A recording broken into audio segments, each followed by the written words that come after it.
Good morning mga kaibigan.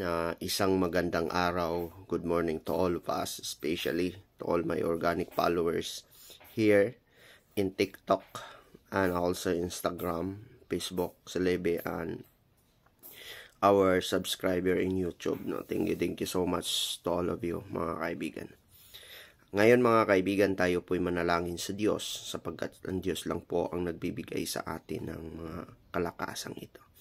Ama naming Diyos, maraming salamat po for giving this life, Ama, na kami po ay gumigising sa umagang ito. Magandang araw, magandang umaga po sa inyo, Ama, na ikaw po ang nagbibigay ng maraming biyayang mga pag-iingat at yung mga pagliligtas po sa buhay namin ito.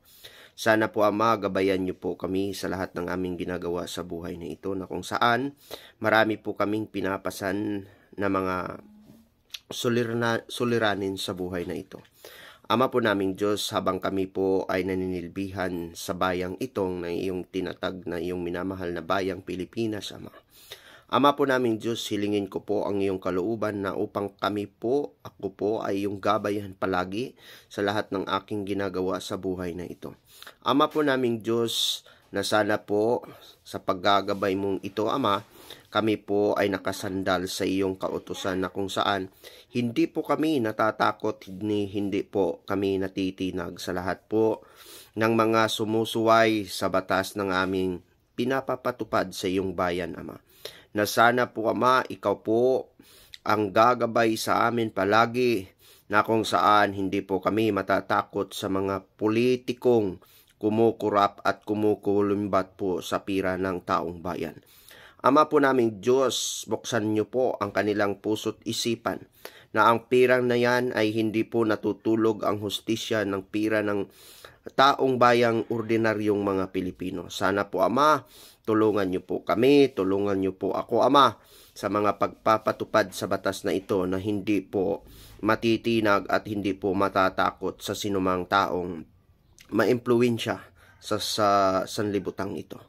Na mula po sa mga malalaking politiko, mga impluwensyang tao sa paligid ko po, Ama. Ama po naming Diyos, lahat po ng mga taong ito ay may ginagawa pong mga illegal sa inyong bansa.